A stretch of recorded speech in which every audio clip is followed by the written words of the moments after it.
Welcome to the 34th episode of the New Podcast. My name is Steven, joined as always by producer and co-host extraordinaire Kelly. Let's get to it. Huge weekend of MMA. 4 major events going down with KSW, ONE FC, Road FC, and the cherry on top, UFC Rochester going down this weekend. Kind of a lower level ranking card, but still, other than that, it was actually pretty exciting. Everything that comes down this week. Not a huge week of news for MMA or fight announcements. Talk some video games and reviewing the reviewers. Let's do it here, man. Let's do it. Probably the worst MMA news we could hear this week, Kelly. We talked about it last show. It was kind of a rumor, but now it is official. Holloway will take on Frankie Edgar for the 145-pound belt, and I'm just kind of scratching my head on this one. What do you take of this one, Kelly? The only thing I came to mind was okay. I don't know why they made this fight. Like why? Yeah, exactly. Like. Has Frankie fought since their last fight? I don't even remember. You know what I mean? Exactly. It's kind of weird that they are fighting again at 145. It's kind of weird. I'm sure the lineup is very, very long, and oddly enough, they give him Frankie Edgar. Weird move. I was kind of confused by it too. It made zero sense why they would have done it. I don't know, I'm totally mistaken. They've never fought before. I thought they had fought before, huh? Oh, okay, well, I'll take that back then. Okay, it's not terrible then for that. That's who it was. Brian Ortega knocked him out. Cub Swanson, he beats Cub Swanson by decision, which I think he'd already beaten Cub Swanson earlier in his career too. So nothing really there, but they're giving Frankie the belt for some weird reason. And I'm not exactly all that entirely excited, to tell you the truth. The lineup for 145 is huge. But here, for some weird reason, I guess they want to give Frankie that 2-belt champ. I think he's definitely a Hall of Famer. Frankie Edgar's, if they're going to let Rashad Evans in the Hall of Fame, he's a Hall of Famer for sure. But kind of an odd move. The only thing I could think of is maybe he's such a company guy, and he's like, look, this is probably my last chance at a title shot. Give it to me. I'm going to probably retire soon anyways. Good call. Yeah, good call, Kelly. I could totally see that, yeah. I think you may have hit the nail on the head. They're like, exactly that. Here's my one request before I retire, and that is to fight for the belt again. When was his first UFC fight? Does it scroll that far back? It was a long time ago. I can tell you that much. The resume on this dude is just massive. Is that UFC? Oh, on the mobile version, it doesn't show you. The mobile version doesn't show you, but I'm pretty sure it does go back pretty damn far. Yeah. Not excited about it, but still, it goes down to Edmonton. How does Edmonton get a title belt? When are they coming back to Vancouver? Come on, man, Edmonton. Jeez Louise. Tyson Griffin was definitely a UFC fight. Oh, so was Jim Miller.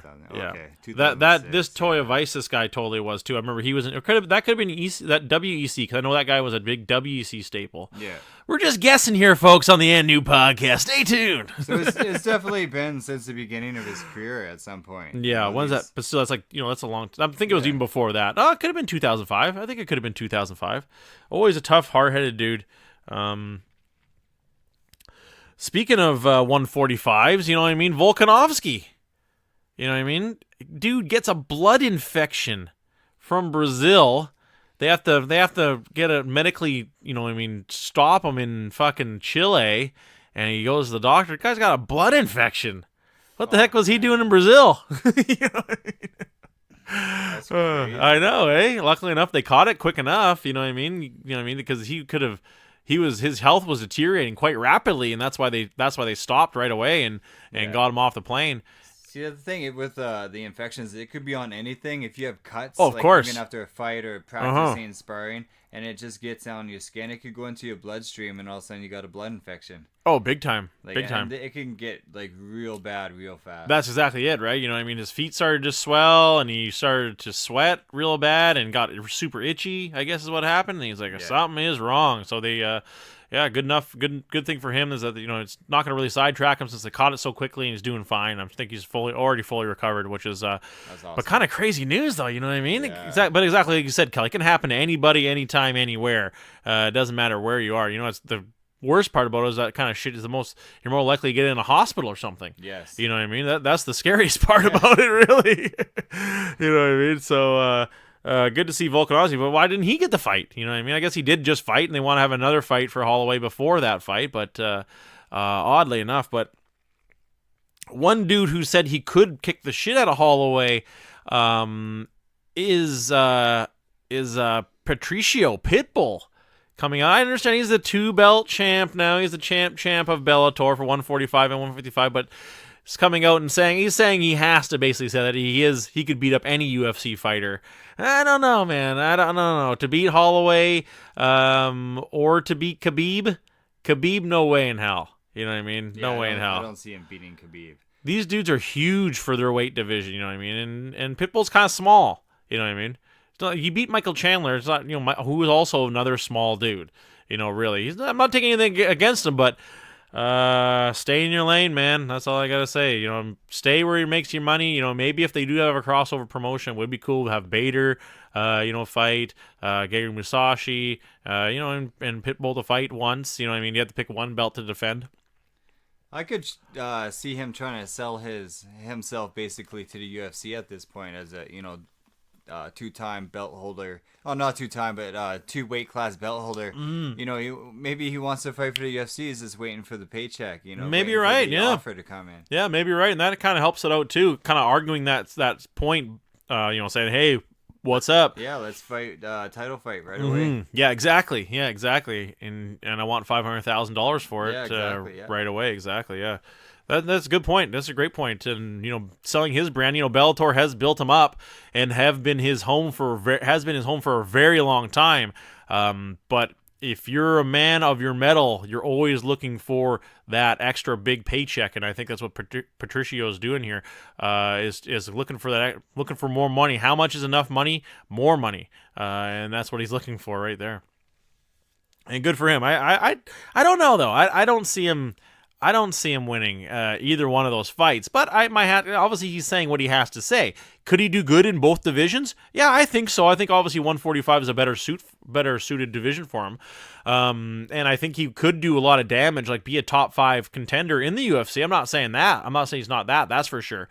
But to go up against, you know, it's a different level of talent when it comes to UFC, because all these dudes who are doing this super weight cutting, they're massive guys doing this mega weight cutting science. To fight down at a dude who's super small compared to what they are. So it's tough to say. Bellator, oddly enough, had came out as well. Speaking of Bellator and doing something weird, coming right out, kind of digging deep or going to the well, as they say, for Jack Gallagher. Wrestler Kelly probably has no clue who this guy is. He's on 205 Live, and they had an article coming out this week that they actually want him to fight. You know, going to the well for, because you know Jack Swagger doing so good, coming out with this guy, but he always keeps saying he has an MMA career, but I don't think he does. I think he just has an amateur MMA career. Where is he? He definitely has no MMA career. That's what I was looking up earlier. I couldn't find anything, and he definitely has MMA background, but I don't think he has. You know, definitely has no MMA career at all. But I don't know. You know what I mean? I think they're just going to the well for these wrestlers. I think he is an amateur wrestler as well. You're looking for the spell in there, Kelly? Yeah. Okay, thanks. Because if he just has an amateur career, it obviously won't be listed. Did you just type in MMA? Well, I'm gonna type in Sherdog. See what happens. Because I'm pretty sure he doesn't. No, it There you go. Not just someone talking about it. Yeah, exactly. Yeah, you know what I mean? All this talk about he's an MMA fighter, and I was like, I don't think he is. A lot of these wrestlers come out and say, oh, I'm an MMA fighter. Most of them aren't. Like that new guy, Dominic Dejovic or something like that, where the hell his name is. He also said claims to be an MMA fighter. Also not an MMA fighter. You know what I mean? Have some kind of background. Go get some amateur fights. Even you know what I mean, there's a lot of dudes who have, you know what I mean, are surprised me that they do have an MMA career, but these dudes are not one of them, that's for sure. Fighting somebody but at bleachers after school, you know, back when you're in high school, isn't an MMA career. No, exactly. It doesn't count. And like I said, he's got cauliflowered ears, you know what I mean, so it was kind of believable at first. But I think he just was an amateur wrestler. Oh, okay. You know what I mean? So it doesn't really work out. And some wrestlers get cauliflower ears. Yeah. Like I said, maybe he was amateur. Maybe he trained and was amateur, but just never took the next step to be pro. Well, that is a martial art, but it's not a mixed. Yeah, exactly. Exactly.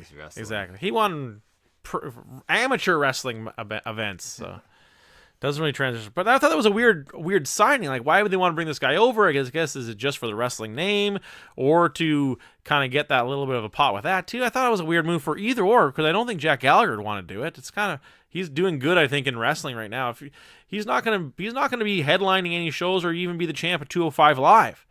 But I think as a kid, you know, growing up from the UK and to even be on the WWE brand, I think that's a win in itself. So that's why I thought this move was quite odd for him to even want to go to MMA and, you know, potentially get more brain damage than he is wrestling. We now know who CM Punk's next opponent is. Jack Gallagher.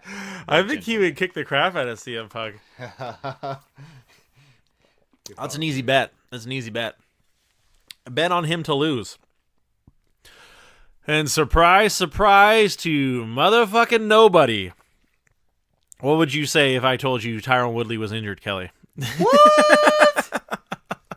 No fucking way, man. Another I can't believe it. hand injury again. Plagued by hand injuries. This guy here, Tyron Woodley, does not give Robbie Lawler the benefit of that rematch once again. And the UFC execs are probably pretty upset about this, shaking their head that here we go down this road again of Tyron Woodley being on the shelf for a year. I feel the most sorry for Robbie Lawler. You know what I mean? Doesn't get that redemption fight. And, you know, time's ticking on him too. You know what I mean? That's basically, their fight is now probably never going to happen. Because where does this take Robbie Lawler? You know what I mean? 170 is so muddled right now at the top. Who does he fight? You know what I mean? I was thinking first one that kind of came to my mind was maybe Darren Till. I think that fight kind of makes sense at 170. You know, with Rafael Dos Anjos' win, but I think they've already fought twice. If not, they fought once. I know that. You know, I don't really want to see that one again. And another dude who I thought, you know what I mean, that especially at 170, it's so tough, is, you know, maybe the winner of the Nate Diaz fight. Could be also the dude who's going to get that matchup too. So kind of weird coming down here of who really the dancing partner is going to be. Not weird that Tyron Woodley is injured again, unfortunately. I think Robbie Lawler's career has been, you know, so long and like up and down that he finished it like beautifully if he wanted to retire today. You know what I mean? He's been around for so long. Mm-hmm. What's crazy is how long he's been around for. No one's really saying, hey, you got to hang him up. You look terrible in your last match. Yeah, you know what I mean? Yeah. They're like, you know, you got a good chance of winning the belt again even. Yeah. It would obviously be tough against the Usmans or the Colby Covingtons. You know what I mean? I think Colby Covington would obviously be a really tough matchup for him too. But I think he still looks great, but he's taking so much damage. I think he's probably got, I would say, 4 at the very max. Fights left, and that'd be the absolute max. Like, even if he fights 2 times, loses badly, and then fights 2 more times staggered, and then still loses badly, you know, just for that paycheck type thing, you know what I mean? I could see that. Yeah. But it's gotta be one time where that chin just becomes glass, you know what I mean? And that's the sad thing, you know what I mean? For exactly like you said, for a dude who's taken so much punishment throughout the years, it's gotta be one time. It's gonna be the switch is gonna go off, and it's just not gonna work no more, unfortunately.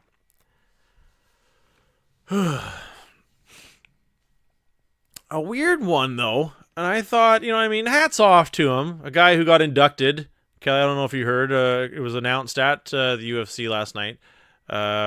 Sugar Rashad Evans gets inducted into the Nice. UFC Hall of Fame.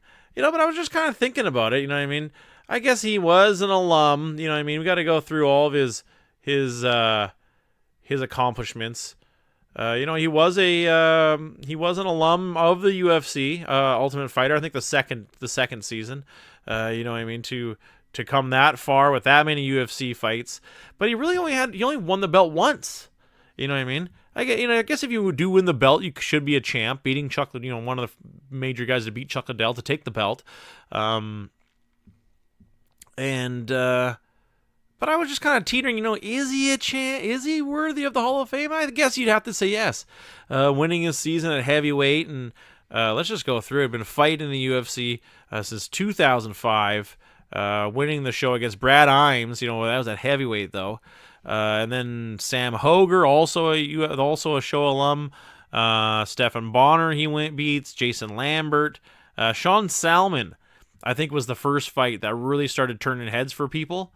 It was that posterizing super head kick KO where you could just hear the schmucking of the dude's skull, and knocked him out cold. Going to a draw with Tito. I don't really remember that, to tell you the truth. A draw, though, is usually very unrememberable, though. UFC 73 stacked. Beating Bisping by split decision, knocking out Chuck Liddell for the belt, then knocking out Forrest Griffin. That was a good one. But then ultimately getting posterized himself by Lyoto Machida. And never really, after that, he never really was the same. He still went on good streaks, but you could tell it was almost like he was a bit tentative.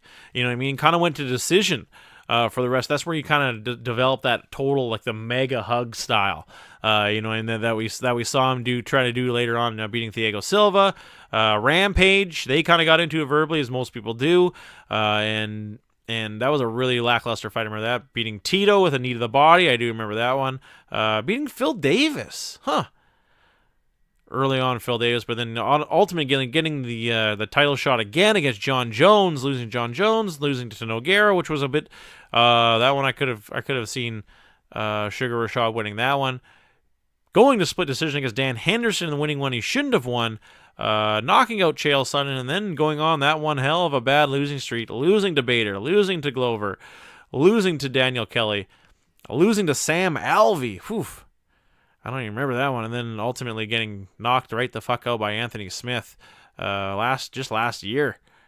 Sugar Rashad Evans calling on up at a good time. What do you think, Kelly? What do you think is one of the more memorable fights of yours? Oh man, I'd hate to say it, but when he got front kicked by a load of machines. Yeah, I agree. It was super I agree. memorable, man. Yeah, when he got knocked out by Lyoto Machida. Yeah, when he got that googly-eyed look, when he was one eye was looking down, one eye was looking up. He got totally googly-eyed, and that was a good match. I think that cemented Lyoto Machida's career. Too. It was a real huge stepping stone. Obviously, him winning the belt, and then going on that kind of that saga with Shogun. Losing basically twice to him. So it was crazy.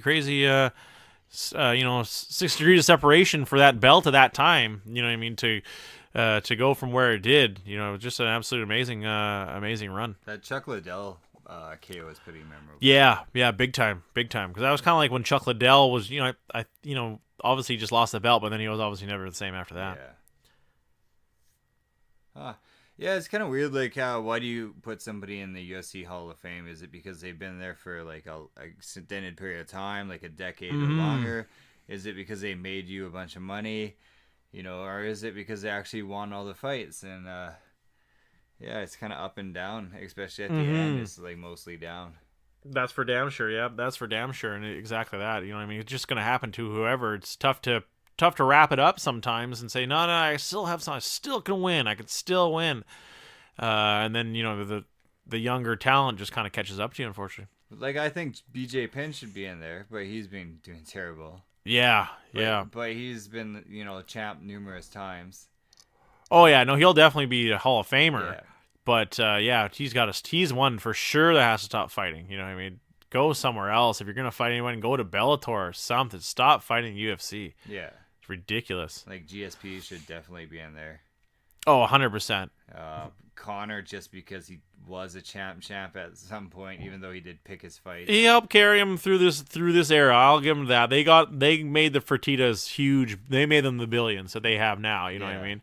He helped with that huge sale and the popularity it has now. No doubt about that. But it'd be hard for me to put Rashad Evans in with that group of people. For sure, that's what I'm saying. That's what I was kind of saying too, right? Exactly that. Did he really make waves? Was he super memorable and like people are gonna remember him for like, oh, he did this amazingly, or he did that amazingly, or do you remember that crazy fight he had? You know what I mean? You remember when he used to twerk his nipples before the fight? No one's gonna remember that. So I was mistaken. He beat Chuck Liddell after Chuck Liddell lost a Rampage. That's what it was. Yeah. He got knocked out by Rampage, and he got knocked out by Rashad, and but then Forrest had beaten Rampage for the belt. Oh, okay. That's what it was, and then he beat Forrest for the belt. That's what it was. It was Jackson's camp.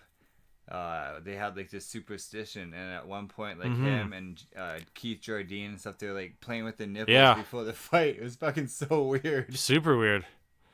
But they were winning at the time. Nipple tweaking power. Yeah, and then it stopped working.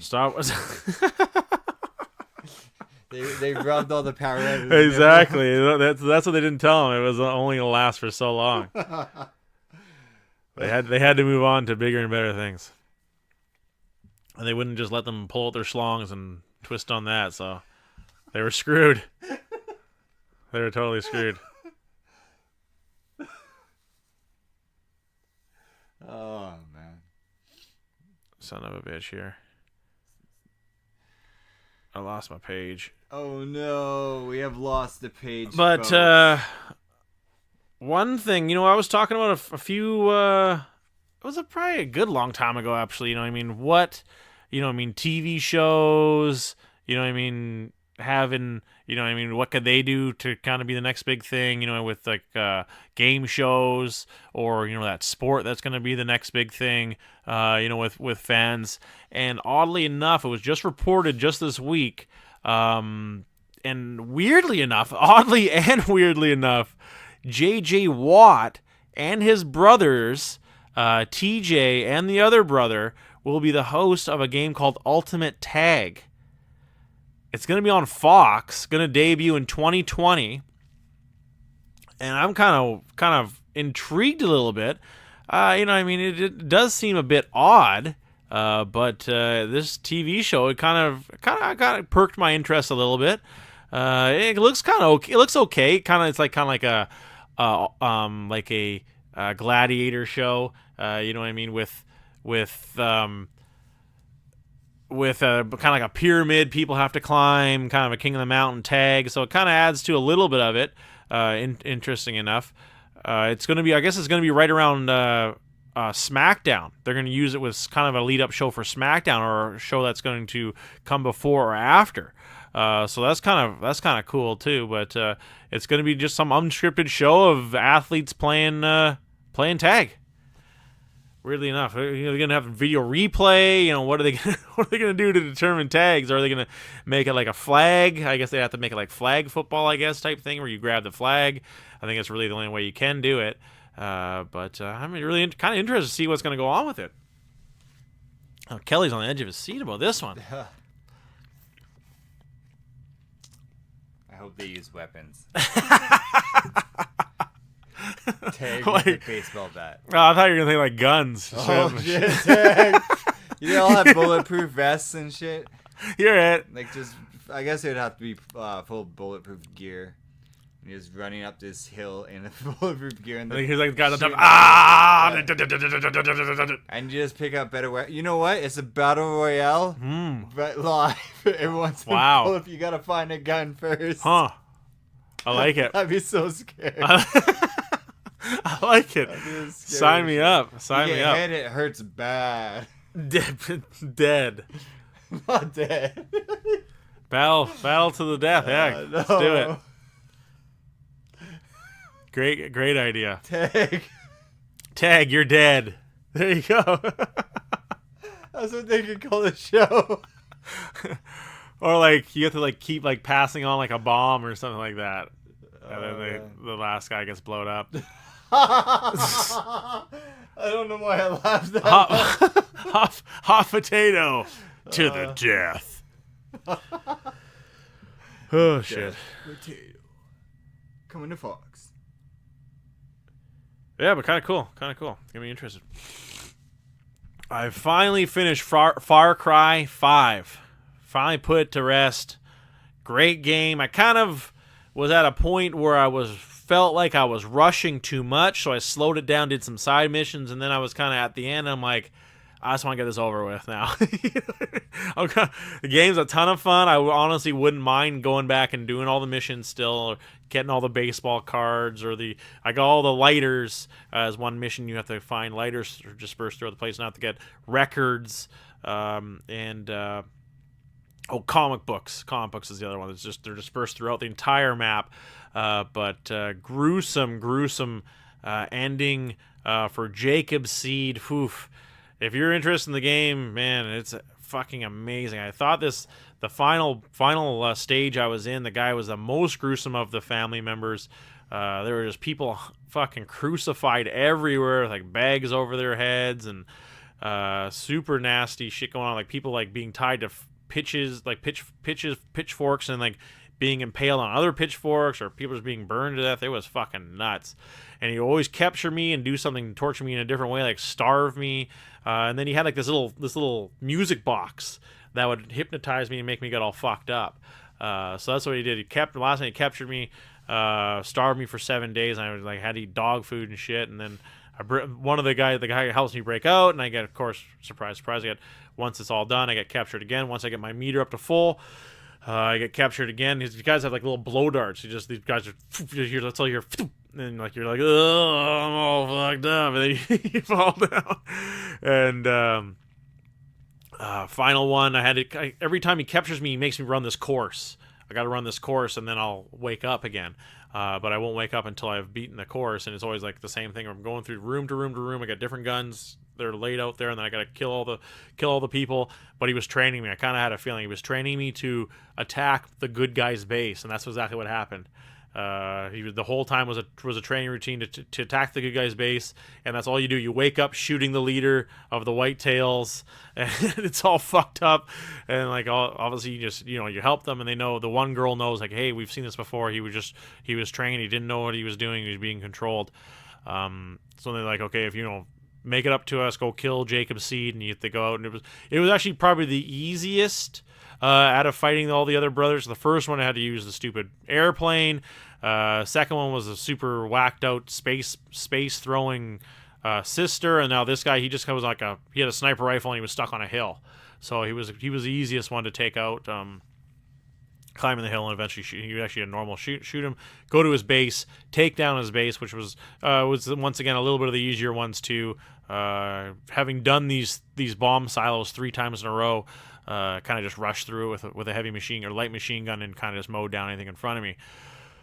But then that takes me to the final boss, John Seed, and this was the fucking craziest ending of all. Kind of let me down a little bit. I think I know what these Game of Thrones fans are feeling with terrible endings, but this one here was just kind of one of those too. So I go to his base. There's no resistance at all, just him, because I've killed all of his brothers and his sister, and he kind of makes everyone all messed up. Again, he somehow poisoned everyone, and they have all all the cops with you again, and you have to. So then he knocks everything over and creates this whirlwind, like you're all messed up and drugged up and shit like that. So you have to kill your buddies, pick them back up, and then while he's kind of zapping in and out of frequency and consciousnness, eventually you get all your buddies back on your side, and it's all of you against him, and you beat him up and handcuff him, and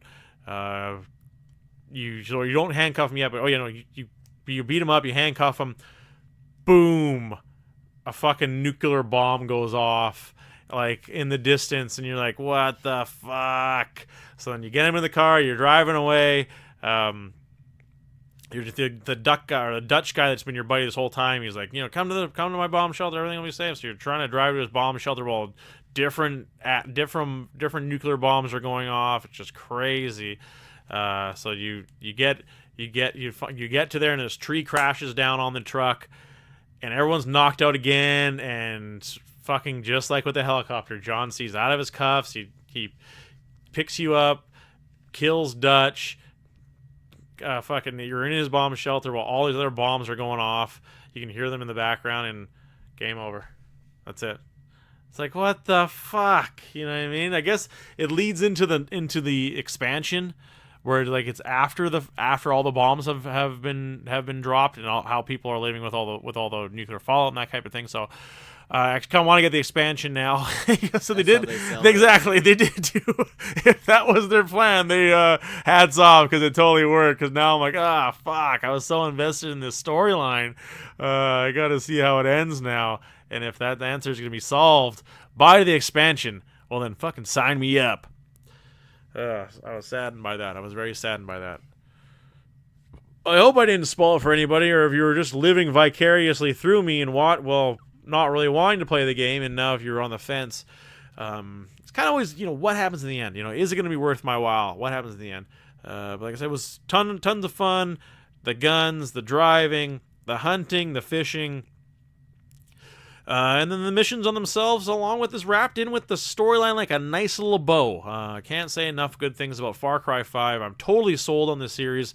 I will be definitely buying the next one, Far Cry 6, when it comes out, and potentially be buying the expansion if it goes on sale or something like that. I got too many video games right now to be able to even think about another game. With Final Fantasy 7, I still haven't finished. I know that one's a super long game too. And the Dragon Ball Xenoverse 2, didn't play that. I'm gonna get into that now. And then even I just got Breath of the Wild. I cannot wait to play that game too. The Zelda game on the Switch. The kind of their four-master game type thing, their front-runner game, their 5-star game they have on their series coming out too. So I'm really, really excited for that. What game am I going to play next? Hit us up on Twitter. Hit it on for Kelly or myself. What game should we play? Or if you want to play Apex Legends and win some games with Kelly. That's right. Quick kills. There you go. Xbox. Or hit us up on Twitter at and new podcast, Stephen and Kelly podcast. You was playing? Did you get any memorable kills this week there, Kelly? Any memorable win-ins or any douchebaggery? Not really. There was one guy who was complaining because he thought that our teammate took his kill, and then when the game was over, I saw he did like 24 damage, and it takes at least 100 to kill somebody. So it was that. I shot a guy with one bullet, bro. You totally stole my kill, bro. Even though he was like probably trying to steal the other guy's kill. Yeah, it's pretty funny.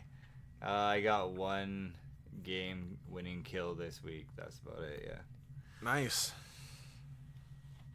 Otherwise, it's mostly just teamwork.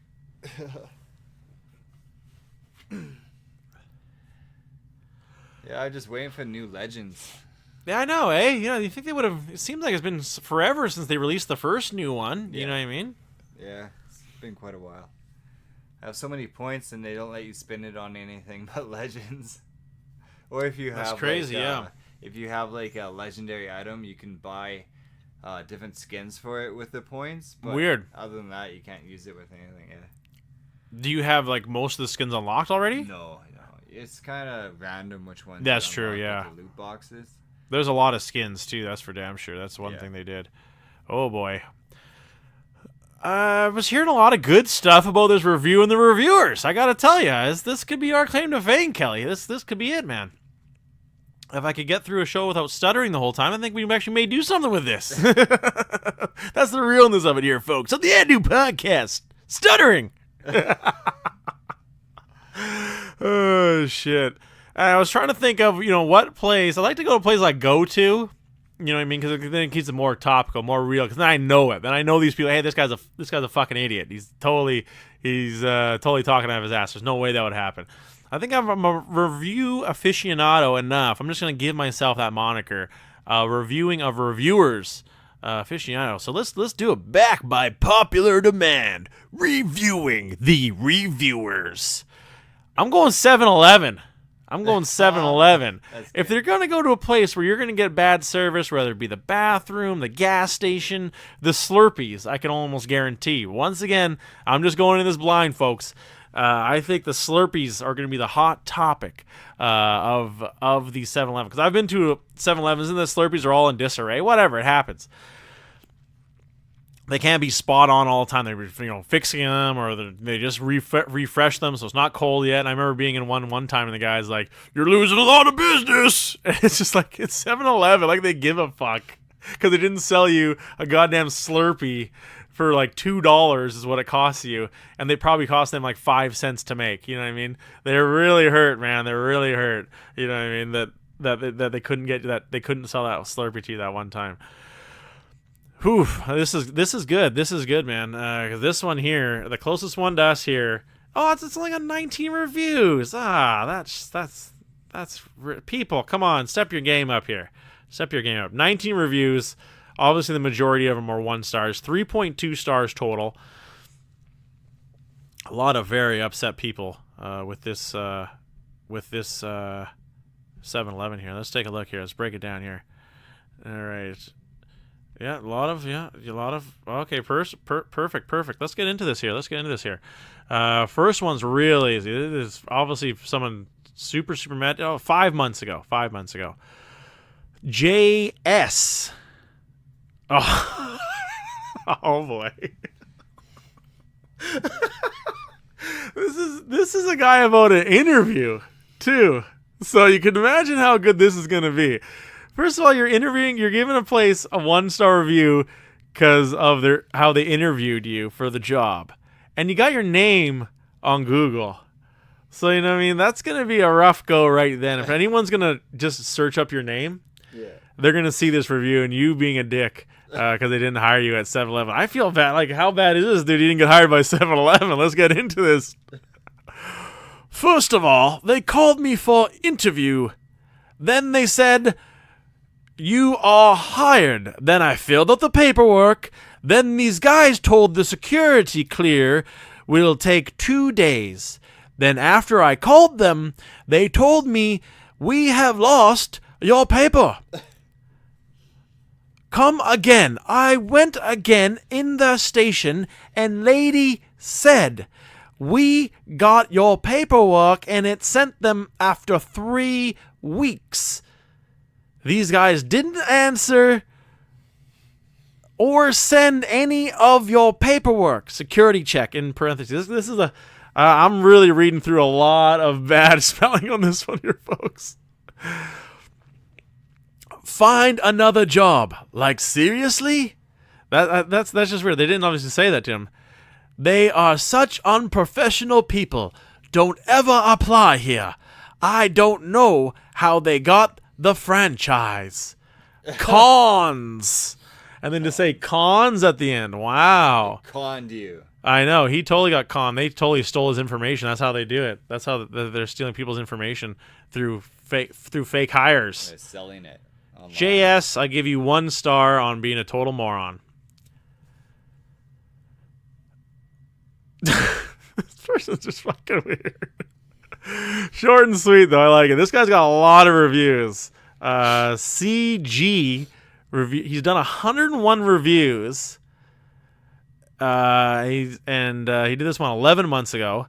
Moderate speed, average, above average prices, too much competition nearby. Like, what does that have to do with anything? What is he getting to?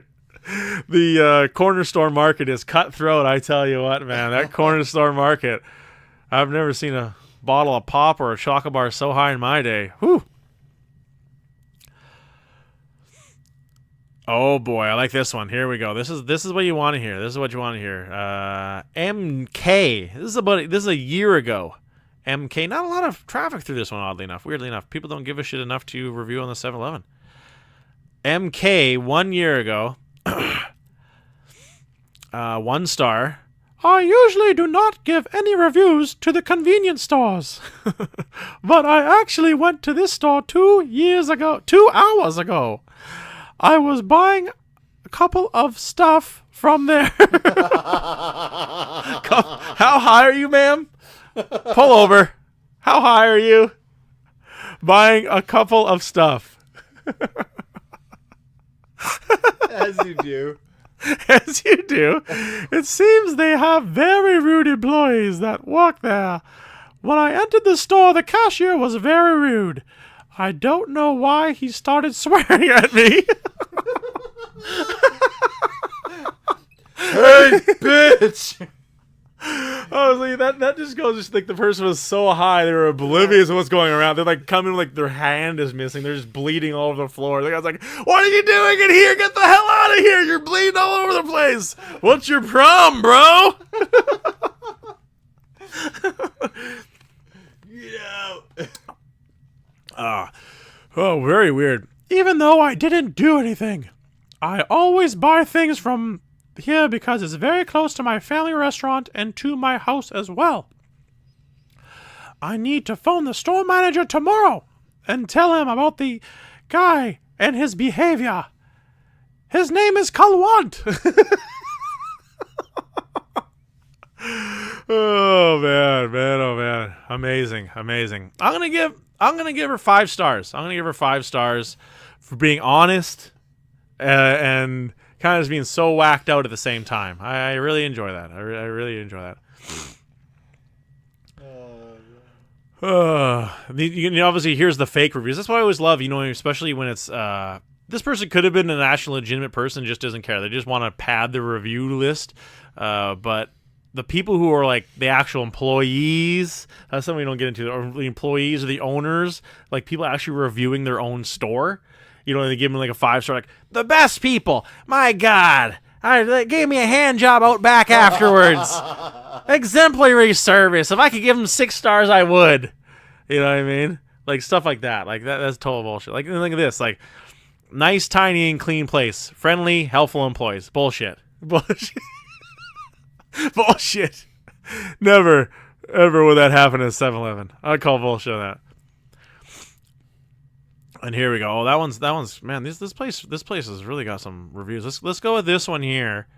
Let's go with this one. We'll wrap it up here. 7-Eleven didn't really wow us this week, but we'll do some more every week. Can't hit them all out of the park, folks. This guy here, ML, he's on 487 reviews, 261 photos. Like, this guy's got a lot of time on his hands. 4 years ago, this review was, though. 1-star review, and he says, the store is extremely unclean. Nearly half the drink sizes for both the Slurpees and Big Gulps were unavailable. Windshield washer bucket used as a garbage receptacle. How dare they? 1 star. How dare they? How dare they allow people to put garbage in the windshield wiper receptacle? He was upset. He did not like that. That's what I said. But I was surprised. I thought the whole 1 stars was going to be geared around the Slurpee machines, but I was totally mistaken. I was totally caught off guard by that. Very weird. Don't use things as they weren't intended. Oh. 1 star. One person's like, charges taxes for gift cards, very sketchy. That's definitely not true. A lot of people are saying it's unclean, which is very accurate. Yeah, not a very. People weren't coming out in droves. I guess gotta stick with fast food. Maybe we went a little bit off track. I thought a gas station would have a lot of hate, but no, not one person said anything about the bathroom. They didn't say that's one thing. They did say the whole place is unclean, but they didn't say that specifically the bathroom's walls were covered in shit and there was some junkie ODing in the corner. But the door was open and I really had to go. Oh, shit.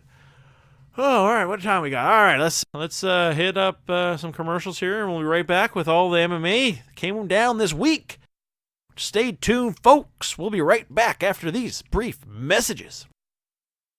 Do you enjoy rainy nights, dew in the morning, and waterfalls? then you'll love water. Have you ever been on a boat? A kayak? A canoe? You can thank water for that. Water, helping us travel over top of water. By paddling or motorboat. Either or, thank you, water, for helping us travel. Thanks, water. Just make sure you don't fall in if you cannot swim.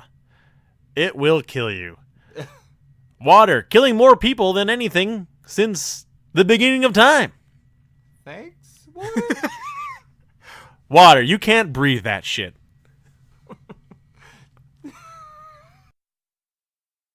Have you ever slid down a long slide into an empty pool and fucked yourself up? Next time, try water.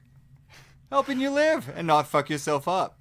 Ah, I broke my tailbone! God dang it! If only I had used water. Who will pay for my child support now? I wasted all my money on this dang pool.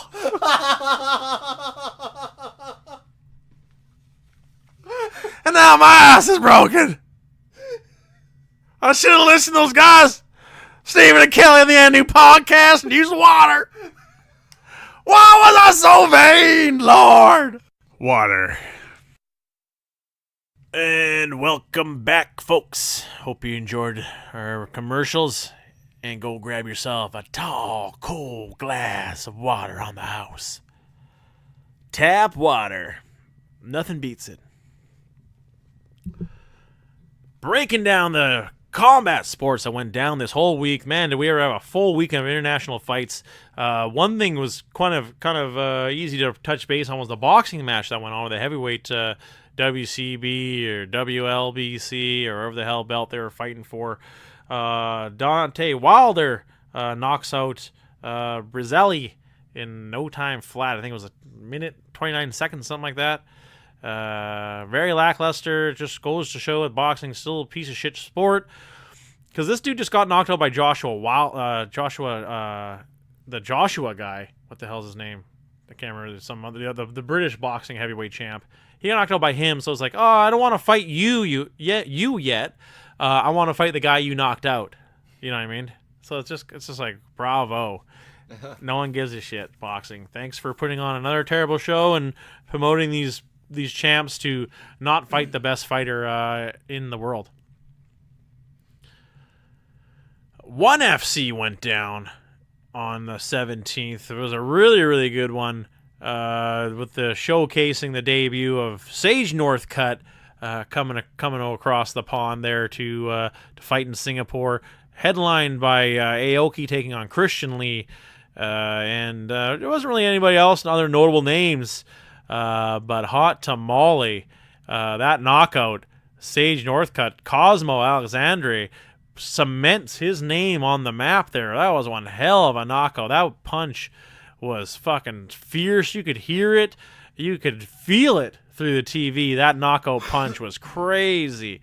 Let's just take a look who the hell this dude even is. See what happens when you just let them do steroids? So much more exciting. This dude is jacked. He is jacked right up too. So if someone were to say he failed his piss test, 37. I wouldn't. What the hell? He's 6'2". That's pretty big, man. What weight class was it at? 155. 155. Holy 6'2". shit. That's crazy. That is crazy. From Brazil, no doubt. Good boy. Cosmo Good Boy Alexandre. Looks like he only lost his first fight. Yeah. A lot of Brazilians do that, oddly enough. I wonder if it's like the nerves. Yeah, and it was actually in Bellator. It was a decision. Wow, yeah. So he actually fought in Bellator a bunch. Weird. He's never lost in Bellator. Yeah, well, that was his first fight was the only loss. Yeah, and then he won against. Yeah, he never really fought anybody big, but still, that was all wins. Yeah, very weird why they would let go of 170 or 155. That was on one hell of a winning streak and had only grew up in Bellator. What a weird stat. Kind of weird. Even fighting for the superstar fights. Never mind. Winning over in Legacy 2 by KO. TKO, and then knocking out Sage Northcutt in one of his biggest fights. A friend of mine was saying this is kind of bad for ONE FC that these high ticket blue chip guys they brought over are losing. I think it can be, but I think hopefully what you can do out of this is build stars, and I think they're going to have to roll the dice. That's not going to be a overnight quick thing, but it can. I think it's kind of the scales are going to be tipped with how good these guys who do win are going to perform underneath the ONE FC talent, especially against the outsider talent of the UFC guys, the Bellator guys coming over. And here we see Cosmo really putting to Sage. Sage isn't the best of fighters. That's the thing. Let's not kid ourselves here, folks. He's not a super amazing fighter. He left the UFC, because he wasn't that great. But Christian Lee in the main event, TKO Shinya Aoki in the second round. I only caught a little bit of that one, but I was like, who the hell is this Christian Lee guy? He's actually got a pretty decent record too, 12-3. Knocking out Shinya Aoki is not really a hard thing to do. I guess he was the local guy from Singapore. Christian the Warrior Lee. Lost to Edward Kelly. Lost to Martin Nguyen. Kind of a weird. Ed Kelly. I know was to win that one and then come back and TKO him afterwards. That's a good win. No real notable names, especially for that to go down 145. Kind of weird how Shinya Aoki has kind of reinvented himself. I think they kind of wanted him to lose this belt since he's the 2-belt champ over at ONE FC, but kind of a guy I've always loved. Shinya Aoki. He was definitely one of my favorite fighters for a very long time for the pride and obviously the Dream days where Dream was really where he made his money. That's for damn sure. And 43-9, still getting it done. 36 years old. It's crazy. Still being very relevant. Over at the ONE FC banter, kind of still losing and winning and losing and winning. Taking on maybe some fights he shouldn't have against, Ben Askren was kind of a silly fight. Due to be lucky if he weighs 165 heavy to fight a guy who's like a big 170. But that's Shinya Aoki, warrior, very weird dude, but he's a good warrior, and can't wait to see him fight some more. Maybe finally get that one UFC shot, that one chance. KSW also going down last night. Briefly touched base. I didn't catch any highlights on that one. I knew it had. I kind of read the rundown on it. They had 2 belts on the line with Scott Askham, the import guy from the UK, coming over and beating Michael Materia. And there's Damon Grabowski. Yeah, there's a few UFC guys. Beats Carl Bedorf, another UFC castaway. Norman Park picks up a win as well. And Martin Zawada versus Thiago Silva. Thiago Silva still fighting somehow, man. He's still in there. He's losing a lot. Let's take a look. He's had some trouble with the police, unfortunately, in the past here. And I think it's all starting to catch up to him now with, the video of him doing blow and shit like that. It's, when was this? He's been out of the UFC for quite some time. To go over to WSOF, Gladiator MMA, and then really bounce around. Moving over to ACB for a little while, even headlining a show over there, and then kind of finding a home here in KSW. Lots of ups and downs, losing to a lot of nobodies, really. Not really showing anything. But he had such a good UFC career. That's why I think he had some domestic violence or something. That's why he got kicked out, and rightfully so. But guy really had one hell of before he came up against Lyoto Machida. I remember, man, this guy. I'm like, oh man, Machida's got one of the toughest tests on him right here with this guy here, and here's another dude. 6 degrees of separation. He kind of got exposed against where is it here? Oh yeah, against Rashad. Kind of, you went into a bad decision against Rashad, and then kind of got worked over by he had that. I think he failed his piss test against Brandon Vera. And then Gustafsson, kind of showed he wasn't big enough to be at 205. Then another no contest. So ups and downs with Thiago Silva still fighting.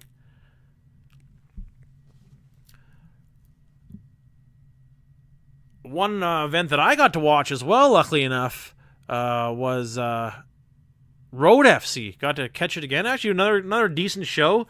It was kind of weird though. Again.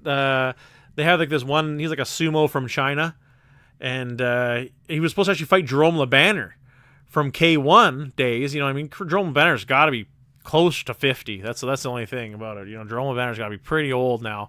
So there was a last second replacement of Jay Hook Hu, and it went down. You know, it was pretty. You know, it was entertaining. Two pretty heavy dudes. You know what I mean? But you could tell the other dude was only 1-1. And the star Ori Gelly, that's his name, Ori Gelly. He's a China sumo. He's pretty popular over there. He gets the win. It was kind of cool. What I did like about it is how they had the prelim as its own card of itself of Young Guns 42. So that was kind of cool. They actually had a few decent fights. Actually, it wasn't too bad. But the one actually fight that I was super interested in was this Mansour Barnoui. This guy, he won the tournament, the 2-year tournament they had for the lightweight belt, and he won the $1 million. And now he gets his title shot. So this is a title shot, and he destroyed Kwane Sol. It was crazy, man. UFC is definitely going to be knocking on this dude's door. At 155, he's fucking huge, and apparently he has to cut 20 pounds every time. So he's a bigger 155, but he's just so big, so deadly. His ground game is so amazing. His knees and his punches. This dude this Kwane Sol guy tried to just be like, okay, I'll just eat your shots. And obviously that strategy backfired for him because with the flurry that he had hit him with, it was just crazy. I mean, this dude, and same with that Michel Pereira guy who was actually on the UFC card as well. He kind of got his name in this Road FC as well, and here he gets a UFC contract, and I can guarantee this guy would be smart to sign with the UFC over ONE FC or something like that. You're just going to get money, and this dude's a killer. He's like a gentleman dude. He's very quiet. He doesn't celebrate. He's just a very humble, quiet dude.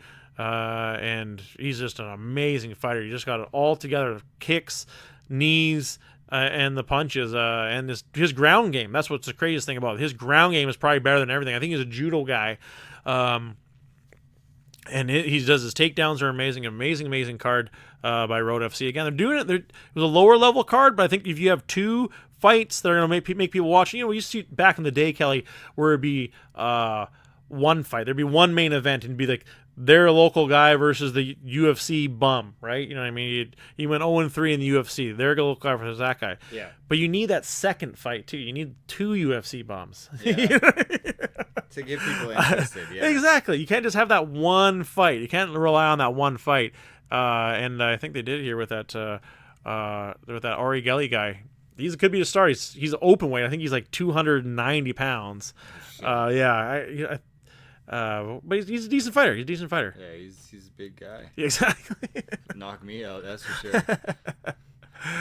sure. That brings us to UFC Fight Night 152. Dos Anjos versus Kevin Lee. Good card. It wasn't bad at all. UFC listings fucked me around again. It was supposed to be on TSN, which it was, but the listing was hockey. And so I was like, oh, weird, that's not on. So I didn't record it, and I had a nap and I forgot to record it. But I did manage to catch the last bit of it and the highlights, obviously. It was actually, for a Rochester card, it was actually pretty stacked. Both Cummins in there. Did you see that head kick by Julio Arce? Oh, man, that was crazy. Totally knocked out Julian Erosa. That was a nuts in the head kick. Zach Cummins beats Trevor Gillies by guillotine choke. Ed Short Fuse Herman turning back the clock and knocking out Patrick Cummings in the first round. Like, wow. Dude who's been fighting this. I want to talk about dudes who's been fighting the UFC forever. I wonder why him and Rashad Evans never fought. That could have been a good fight, eh? Yeah. Former Show Elite alums. You put him in the Hall of Fame. Ed Short Fuse Herman? He's been in there for 10 plus years. Yeah. No. I don't know. No. He's never won a belt, obviously. He's never fought for a belt even, too. A journeyman and a gatekeeper. Lots of losses. What is this? 24-14. Could be worse. Another dude from the Pacific Northwest. You know, him and Lieben, you know, very similar in style and in appearance. Yeah, they even trained together, I think. I think they both went to Quest. Yeah, in the earlier days, I'm pretty sure they did. He's just fighting out of Gracie Barra, Portland now. Let's see. Yeah, she actually beat Trevor Smith. Wow. Lost to Jacare. Beat Rafael Natal. He keeps getting these wins when he needs them. I think that's the thing about Ed Herman here. He's getting these wins when he really needs them. Like his win, loss. And then he had 3 losses in a row. Even though 2 of them were by decision, he needed this win more than Patrick Cummins did. And he just secured himself another fight with this. 38. Wow. With almost 40 fights. That's crazy. Kyle Noak, that was one of his big wins too. Tim Crater was a big win. He even beat David Loiseau back in the day. Lost to Alan Belcher, Damian Maia, Joe Dorkson way back when. He beat Scott Smith, kind of weird. Dave Mene he beat. Wow, that would have been a crazy one. Yeah, wow, he beat Glover way back when. Wow, that's a crazy in SF9 back in 2005. Before the UFC, that's crazy. He actually lost to Joe Dorkson too back then too. Beat Brian Ebersol. He actually went over to Pancrase for a fight too. That's pretty crazy. Shoney Carter. When was his first? What year was his first UFC fight? It was 2006. He lost to Kendall Grove. I think that was for the show. Yeah, I'm pretty sure that was for the show. It was. Huh. Still getting it done. Amazing. We moving on, folks. Grant Dawson. I did not see this one against Michael Trezano. I really thought Michael Trezano was going to be one of those guys. And remember, I was even like, this guy could be on the list, on the Natural Born Killer list as one of the best fighters in the UFC. And here he loses. He didn't get it. I think he kind of gassed out in this one. I really thought this guy was going to be the next big thing, but Grant Dawson was even tougher. Let's see what happens with this Grant Dawson guy down the road. And here he is, Michel Pereira, the guy I was talking about on Road FC. Talked about him before from watching Road FC before. He comes out, wins also by first round. Huge statement for this dude to come into the UFC. Even though he's on the undercard, his first fight, flying KO knee. That's what the UFC wants to see in a minute and a half, basically. Desmond Green beating the Canadian Charles Jourdain in his UFC debut as well. Desmond Green was a heavy favorite. He's this guy who's making a lot of waves too on these undercards as well. This Desmond Green. Don't bet against this dude. He's just an all-American wrestler. Just grounds and pounds the shit out of these dudes. Don't bet against this guy anytime soon, folks, because he is really good. Speaking of a fight you shouldn't have bet on too, and I thought it could have been interesting, but I think we saw the Sirija Eubanks that we have seen as not a very great fighter. She was kind of a flash in the pan there a little bit. Her fighting style is not very good, and she loses to Aspen Ladd. Aspen Ladd is extremely tough and undefeated in herself. That one goes to the decision as well, pushing Sirija back down the ladder of their division. Davi Ramos puts a hurting on Austin Hober. That was a decent fight. Charles Oliveira du Bronx. Man, here's a guy that's going to have to be in the title contention talk coming up here soon. Another win for du Bronx, especially against a very tough dude in Nick Lentz. The man with the most UFC submissions in the history of the company is knocking dudes out too in a TKO against Nick Lentz. The Carney is a very tough guy. And I was surprised this fight wasn't higher on the list, because this is a good fight. Look, he's on a fucking 5-fight win streak. He got knocked out by Paul Felder, just choking people his whole way here. Guillotine choke Clay Guida. Rear naked chokes Christoph Gielgis. Rear naked chokes Jim Miller. And then Anaconda chokes David Timur. And then to get the TKO over Nick Lentz. Man, huge win for him. Huge win. Du Bronx here. Another dude at I think is he fighting at 155 or 145? I'm not sure. But either way, he is trouble for anyone that comes up against him.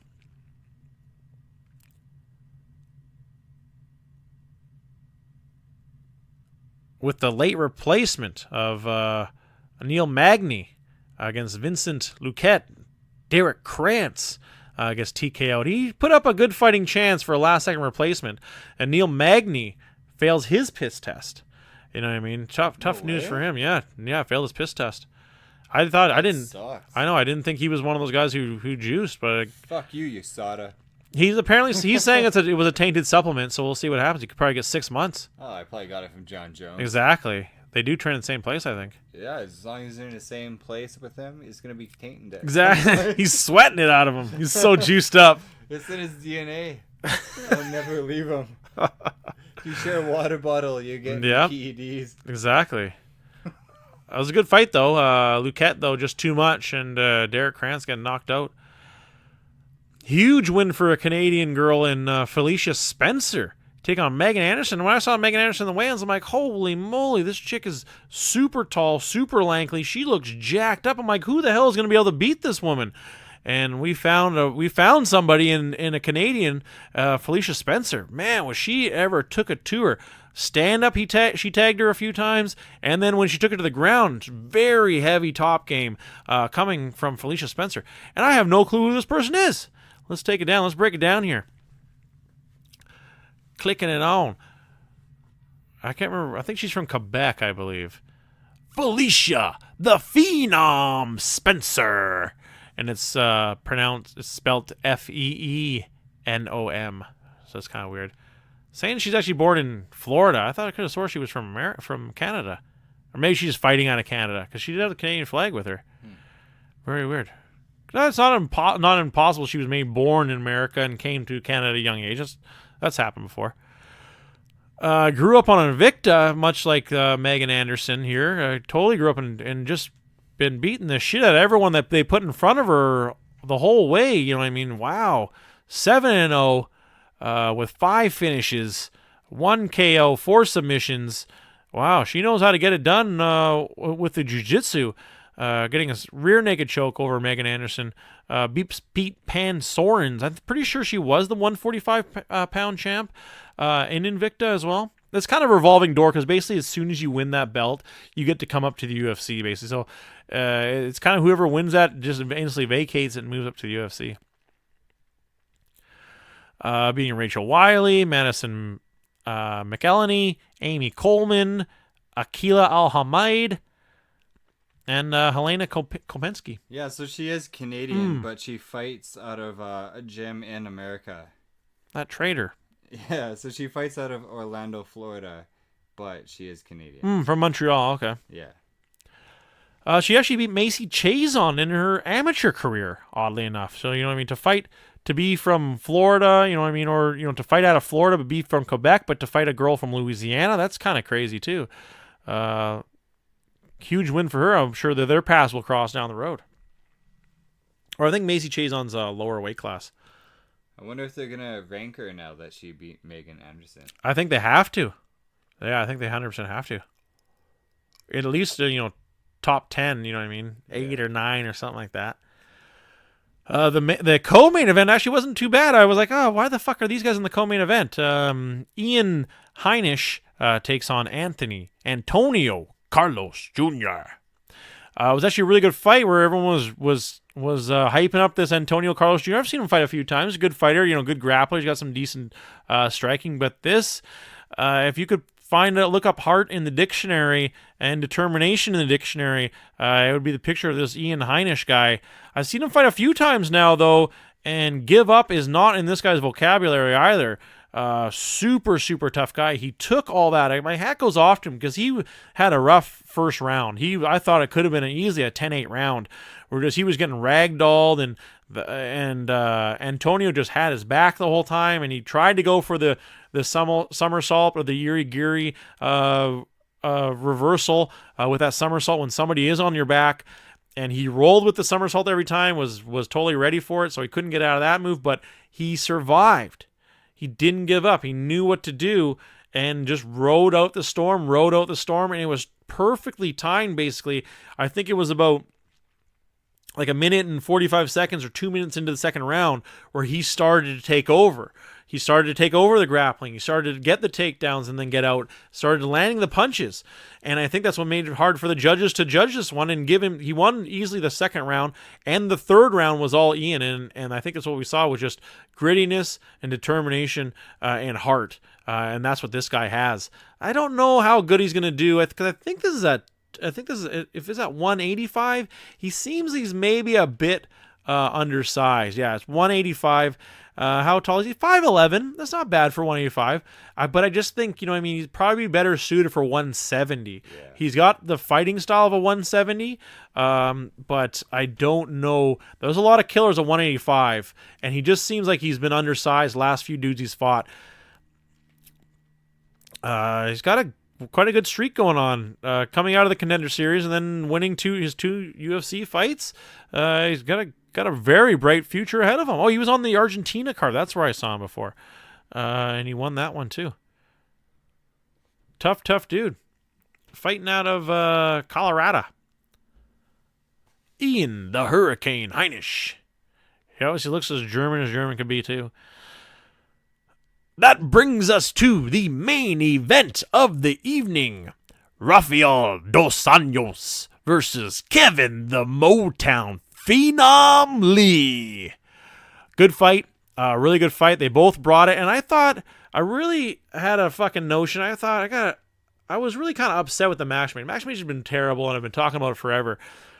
And you're going to give one of your marquee guys at 155 and at 170, former 155-pound champ, a top 5 170, you're going to give him the third All-American wrestler in a row? You know what I mean? Like, what the fuck? Who did Dos Anjos piss off in the upper levels of the UFC? Like, did he break up? I couldn't imagine him, like, being a dick because he's known to be a super nice guy. Did he, like, break up with a girl executive or something, and this is her way of getting back at him or something? You know what I mean? I have no clue. He gets Colby Covington. You know what I mean? And then they give him Kamaru Usman right after that, and then boom, another All-American wrestler in Kevin Lee. But on the flip of the coin of this gripe here, they're giving Kevin Lee one of the toughest dudes in the UFC right now in his first 170 fight. So I thought it was just poor decision-making on both sides, why they're going to give Kevin Lee this fight in the first place, and why they're going to subject Dos Anjos to another big-time American wrestler.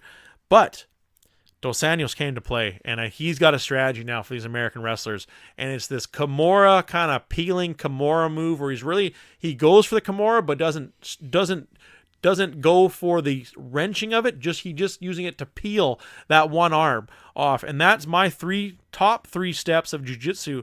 Number 1, 2-on-1, 2 hands on one hand. Can never go wrong. You can never go wrong unless the guy's super, super strong and his one hand is stronger than both your hands. Then you're in trouble. Then you're in real trouble.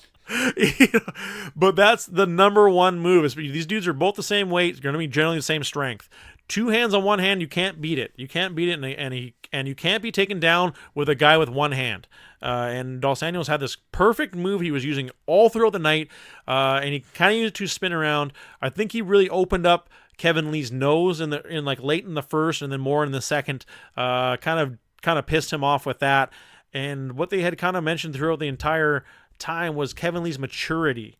And I think that's what we're still not seeing here. I don't think we're seeing him put the time in the gym. And I think that's what they were meaning. They weren't meaning he's childish. They're just meaning his potential is through the roof if he puts the time in the gym. I don't think he's putting that time in the gym because come the fourth round, deep water, which he had never been in, and Dos Anjos is in all the time. Dos Anjos swims there and back on a daily basis, 5-round fights for bigger stakes. We see him almost give up in my book, Kelly. What did you think on that finish? Do you think Kevin Lee kind of gave up there with what happened? I think he took a lot of damage, and I don't know. Yeah, I think he probably did. I think he was gassed, and he knew he couldn't continue anyways. So Yeah. I think he was taken away out. Yeah, probably. Well, that's what I'm seeing here too. Is that he was exhausted, he was beat up and hurt, and he's like, "Oh, thank God, he's gonna choke me out." You know what I mean? Yeah, exactly. So, because he goes for the takedown, it fails miserably, and he just falls down. He just basically falls after that, and it looks like he's really gasping. And then that's when Dos Anjos jumps on him, hits him, pounds him out, and then just gets the gets to the arm triangle choke, and it's all over. He has no choice but to tap. He's no way he's going to get out of that with how much he's gasping for air. But love Rafael Dos Anjos. Great fighter. Can't wait to see who he fights next. They better not give him Robbie Lawler again. It would really suck to see that fight. I think he's got to get a contendership match here. I think a lot of people are overlooking him at 170, and I think here's a dude that needs to kind of fill the void that Donald Cerrone kind of left at 170, and maybe give him the winner of the Nate Diaz fight or something like that. We'll see what happens down the pipe, but good main event. Excited, disappointed with the UFC's choice of fighters, though. Like for both these dudes' careers, really, because whoop-de-doo, Dos Anjos beat Kevin Lee, a guy who was a 155.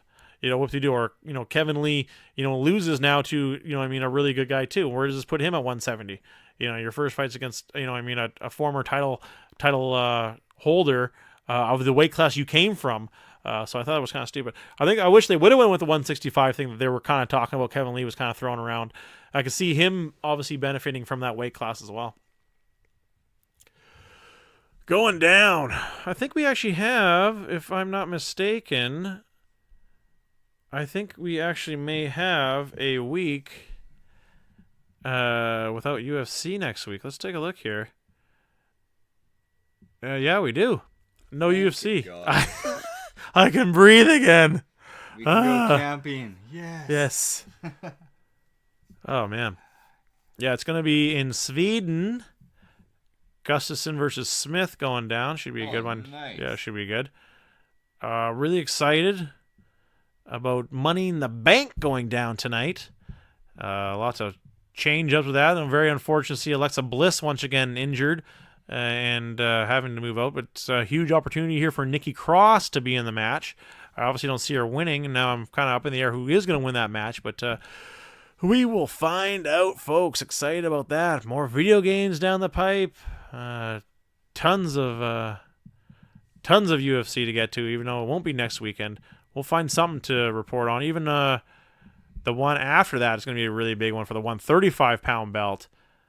Cejudo versus Moraes. And then is that the one? Yeah, it is. Yeah, then we got another week off. They're letting people. That's a good idea. Good move, UFC. Early summer, add a few weekends when there's no card. Good move. Having that 4 fucking events all in a row. Yeah, you're nuts. All right, man. I think it's basically what time we have. Yeah, we're sitting at a good time. Anything else you want to talk about, Kelly? You been ruckusing it up anymore? Not right now. I have an arm injury, so it's kind of hard to pull on the throttle there. But I bet. other than that, yeah. You've been pulling on it too much. Way too much. I need to slow down. Too much blind. Too much ruckusing. All right, man. Well, for co-host and co-producer, or just straight up full producer extraordinaire, Kelly, my name is Steven, and you've been listening to the New Podcast. Signing off.